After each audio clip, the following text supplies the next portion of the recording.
Hello everyone, मैं दिवाकर पांडे आप सभी का इसरो के यूट्यूब चैनल पे स्वागत करता हूँ। पिछली क्लास में हम लोगों ने ब्लड चैप्टर के इम्पोर्टेंट 20 क्वेश्चंस पीवाईक्यू में सॉल्व किए थे। आज उसी का नेक्स्ट पार्ट हम लोग 20 क्वेश्चंस सॉल्व करेंगे। ठीक है, तो चलिए स्टार्ट करते हैं। ज़्यादा समय न लेते हुए देखते हैं कि क्वेश्चन नंबर 21 क्या है। 20 क्वेश्चंस इससे पहले में कंप्लीट हो चुका है, तो जिन्होंने नहीं देखा है वो उस वीडियो को चैनल पे जाकर के सॉल्व कर सकते हैं। क्वेश्चन नंबर 21 हमारा ब्लड टॉपिक जो है उसमें क्या कहता है, blood haemoglobin has high affinity for. पढ़िए इसको ज़रा। और ब्लड में एक प्रोटीन है जो हीमोग्लोबिन है, उसकी किसके प्रति एफिनिटी ज़्यादा होती है, आकर्षण, रिएक्शन की पावर। क्या वो CO2 के प्रति होती है, CO के प्रति होती है, O2 या H यानी H2 है वो हाइड्रोजन।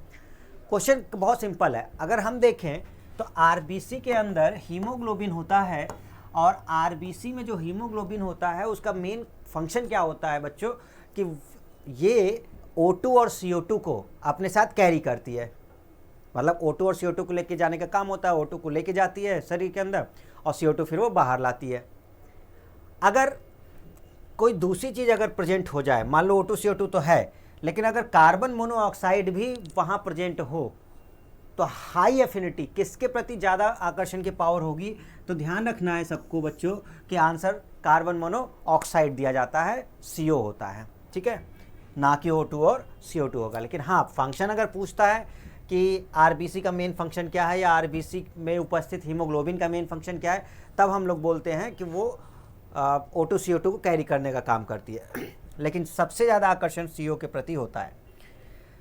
क्वेश्चन नंबर 22 में देखते हैं। क्वेश्चन नंबर 22 क्या बोलता है कि blood does not coagulate inside the body due to the presence of. Blood does not coagulate,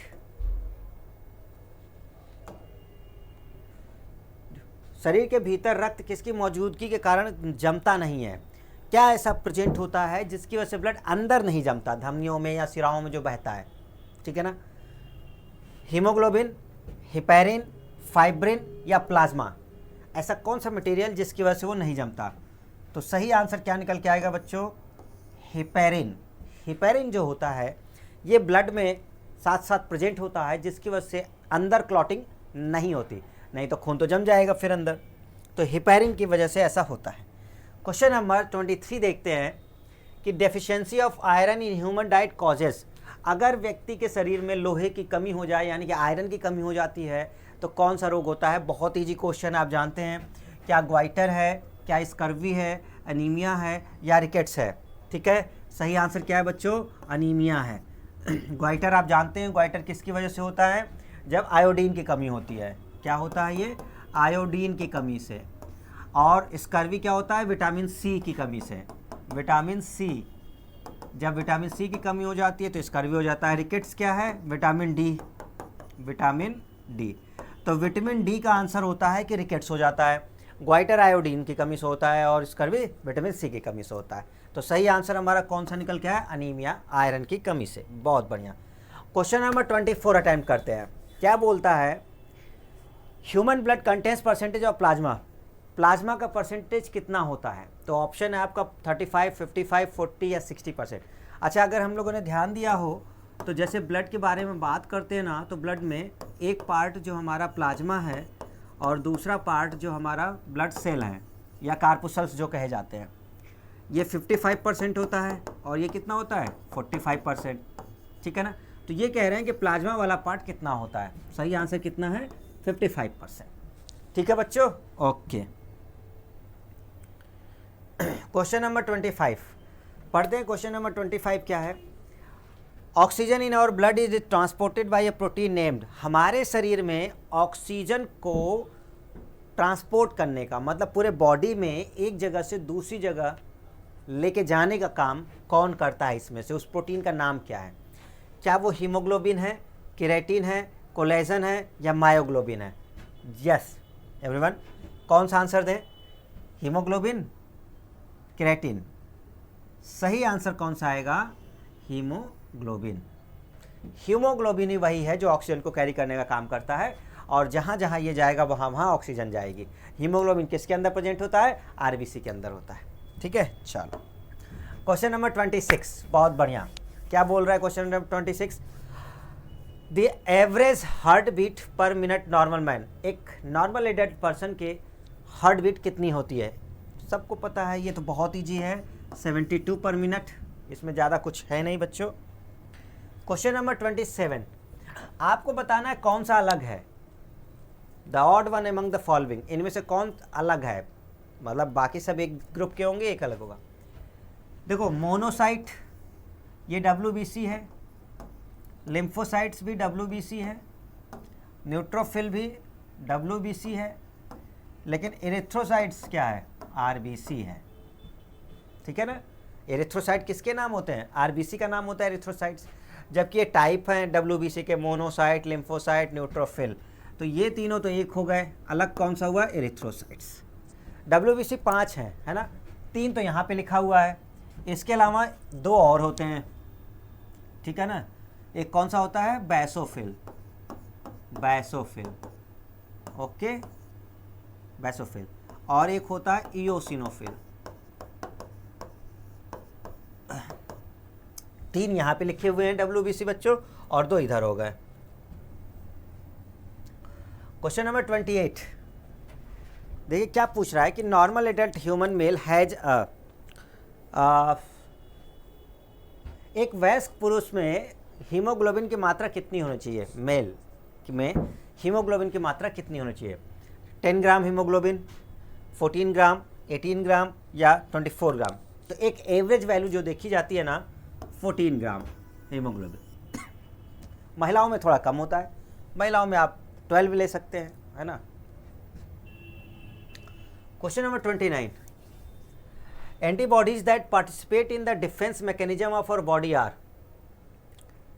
antibody जो शरीर के बीमारी उपचार कार्य करती है वो क्या होती हैं, कौन है? मतलब जो एंटीबॉडीज़ है ना, एक्चुअल में जो लड़ती हैं बाहर से आए हुए बैक्टीरिया, वायरस, पैथोजेंस जो शरीर को नुकसान पहुंचाते हैं, रोग फैलाते हैं, यानी रोगाणु कहते हैं, वो क्या होती हैं जो एंटीबॉडीज़ हैं? क्या वो फैट है, क्या वो विटामिन्स होते हैं, क्या वो प्रोटीन्स होते हैं, या इनमें से कोई नहीं? तो सही आंसर क्या निकल के आता है? प्रोटीन्स। जो भी हमारी एंटीबॉडीज है participate in the defence mechanism, वो प्रोटीन पदार्थ होते हैं, ठीक है, वेरी गुड। आइए क्वेश्चन नंबर 30 देखते हैं। The process of formation of blood corpuscles is called, रक्त में जो रक्त कणिकाएं बनती हैं ना, RBC, WBC और प्लेटलेट्स, ये जो बनने की प्रक्रिया है, फॉर्मेशन है, उसे हम लोग क्या बोलते हैं, किस नाम से जानते हैं? हीमोपोइसिस बोलते हैं, हीमोलिसिस बोलते हैं, या हीमोजिन बोलते हैं, क्या बोलते हैं? देखिए अगर आप ध्यान देना तो पहला ऑप्शन क्या लिखा है? रक्तोत्पादन, रक्त का उत्पादन। तो सही मतलब क्या हो गया कि उसको हम लोग हीमोपोइसिस कहेंगे, क्योंकि रक्त का उत्पादन ही ब्लड फॉर्मेशन हो गया। तो आसान था, ठीक है। क्वेश्चन नंबर 31, ये क्वेश्चन कहता है कि we lose consciousness if the blood flow to the brain is cut off more than, अगर ब्रेन को जो ब्लड की सप्लाई जा रही है अगर वो कट ऑफ हो जाए, किस समय से कितने समय तक के लिए कट ऑफ हो जाए, तो हम लोग अनकॉन्शियस हो जाएंगे। मतलब 2 सेकेंड में, 5 सेकेंड, 15 से 20 सेकेंड या 5 मिनट, कितने समय के लिए ये चीज़ें डिफाइन है। सही क्या निकल के आएगा आपका? लगभग 5 से 8 सेकेंड का ऑप्शन रहता है। तो यहाँ पर मिनिमम हम लोग 2 तो बहुत कम हो जाएगा, 5 वाला हम टिक कर लेंगे भी, सी बहुत ज़्यादा है 15 से 20, तो सही हमारा निकल के आता है लगभग इस रेंज में आपका सही आंसर हो जाएगा। क्वेश्चन नंबर 32 क्या कहता है? Blood classification is given, blood का वर्गीकरण किसने किया था? मतलब किस साइंटिस्ट ने बताया था कि ब्लड कितने टाइप के हैं, टाइप ए, बी, ऐसा होता है ना, ब्लड ग्रुप ए, बी, कौन थे ऐसे व्यक्ति? क्या वो विलियम हार्वे हैं, लैंडस्टीनर हैं, बैटसन हैं या डार्विन हैं? तो सही आंसर क्या होता है बच्चों? कार्ल लैंडस्टीनर, ये जो होते हैं कार्ल लैंडस्टीनर, ठीक है ना, कार्ल लैंडस्टीनर। सही आंसर क्या है? Karl Landsteiner. इन्होंने बताया था एक्चुअल में ब्लड ग्रुप के बारे में, सबसे पहले डिफाइन किया था जो ह्यूमन के वो थे, तो कार्ल लैंडस्टीनर। अगला क्वेश्चन आपसे कह रहा है 33 नंबर क्वेश्चन कि blood circulatory system is given by, जो मनुष्यों में ब्लड का सर्कुलेशन है ना, परिसंचरण तंत्र है ना, उसके बारे में बताने वाले व्यक्ति कौन थे, किसने सबसे पहले डिफाइन किया था? क्या वो विलियम हार्वे हैं, लैंड स्टीनर हैं, या फिर बैटसन है, या डार्विन? वही ऑप्शन है। अब आंसर आपका क्या है बच्चों? William Harvey. यानी कि स्टीनर ब्लड क्लासिफिकेशन दिए थे, लेकिन विलियम हार्वे साहब ने ब्लड सर्कुलेटरी बताया था, पूरे बॉडी में कैसे सर्कुलेशन होता है ना, ब्लड का, कि हार्ट से फिर कहाँ जाता है, कैसे जाता है। Question number 34, which blood group is known as universal donor? कौन सा ऐसा ग्रुप है जिसे यूनिवर्सल डोनर कहा जाता है? A+, O+, O-, AB। Yes, इतना तो पता है सबको बच्चों कि O ग्रुप जो होता है वो डोनर होता है, लेकिन अब O में O+, O- भी दिया हुआ है, तो क्या सही करें? यस, बिल्कुल सही, अंदाजा आपका ठीक है, B option, O-। Question number 35, which blood group is known as universal acceptor? देखिए, अभी इससे पहले था यूनिवर्सल डोनर कौन था, अब पूछ रहा है यूनिवर्सल एक्सेप्टर, तो यूनिवर्सल एक्सेप्टर कौन सा होगा? AB+, ये होता है। इजी क्वेश्चन है ये, ज़्यादा टफ नहीं है। Question number 36, what is the function of pacemaker? Pacemaker का मेन काम क्या होता है? पेस मेकर हार्ट से रिलेटेड है ना? टू फॉर्म यूरिन, मूत्र बनाने का नियमन, टू कंट्रोल डाइजेस्टिव सिस्टम, पाचन क्रिया संबंधित, टू मेंटेन हार्ट बीट, दिल की धड़कन को मेंटेन करना, तो स्टार्ट रेस्पिरेशन। आपको पता है कि पेस मेकर क्या करता है? हार्ट बीट यानी कि गति को बनाए रखना। अगर पेस मेकर गड़बड़ होता है तो जो स्पीड है यानी कि बीट है हार्ट की, वो गड़बड़ हो जाएगी, है ना। Question number 37, the normal blood pressure of human body. एक वयस्क व्यक्ति जो ह्यूमन है उसका नॉर्मल ब्लड प्रेशर कितना होता है, किस रेंज में लाई करता है? तो क्या 80/120 या 140/90, 160/120 या 120/80? सही आंसर कौन सा निकल के आता है? ये यहाँ पर mm का मतलब मिलीमीटर है बच्चों, क्या है यहाँ पर? मिलीमीटर। और यहाँ पे Hg का मतलब मरकरी है, क्योंकि वो उसका सिंबल होता है, ठीक है। तो ये रेंज आपको ध्यान रखना है, सही तरीका लिखने का यही है, हाई लिमिट और लो लिमिट। क्वेश्चन नंबर 38, ये कह रहा है कि per day human heart valve is open and close how many times? हमारे हृदय में जो वॉल्व है ना, क्योंकि दो चैम्बर हैं लेफ्ट में, जिसको बोलते हैं एट्रियम और वेंट्रिकल, यानी कि आलिंद और निलय, और दो राइट वाले, टोटल 4 चैम्बर, उसमें वॉल्व लगे हुए हैं फ्लो के लिए ब्लड के। ये पूरे दिन भर में कितनी बार खुलते और बंद होते हैं ये पूछ रहे हैं। जब वो सर्कुलेशन होता है तो कितनी बार खुलते बंद होते हैं? देखिए, एक बार में 72 पर मिनट होता है, पूरे दिन का पूछ रहे हैं, तो 72 इंटू 24 घंटे 24 आवर, और 24 आवर इंटू 60, ठीक है, ये आएगा। तो एक अप्रॉक्सीमेट वैल्यू हम देखें अगर, क्या अप्रॉक्सीमेट वैल्यू क्या आएगा, तो लगभग आपका 1 लाख के आसपास आएगा, 1,03,086 के आसपास आता है, तो ये वाला हो जाता है, ठीक है, 1 लाख। ये एक अप्रॉक्सीमेट है, एग्जैक्ट वैल्यू आपकी यहाँ से कुछ आ जाएगी 1,03,680 के आसपास, ठीक है, इतनी बार धड़कता है। Question number 39, in human blood which sugar present in excess? मानव रुधिर में मौजूद शर्करा की अधिकता, कौन सी ऐसा शुगर है जो ज़्यादा मात्रा में होता है, यानी कि वो शुगर प्रेजेंट होता है? ये तो इजी है, ग्लूकोज प्रेजेंट रहता है, हर कोई जानता है कि क्या रहता है, ग्लूकोज, जो एक्स्ट्रा जब ज़्यादा हो जाता है तो ग्लाइकोजन के रूप में स्टोर हो जाता है। Question number 40, normal blood sugar level fasting in human पर 100 ml ब्लड इज? मनुष्य में सामान्य रक्त शर्करा बिना भोजन स्तर प्रति 100 ml रुधिर होता है।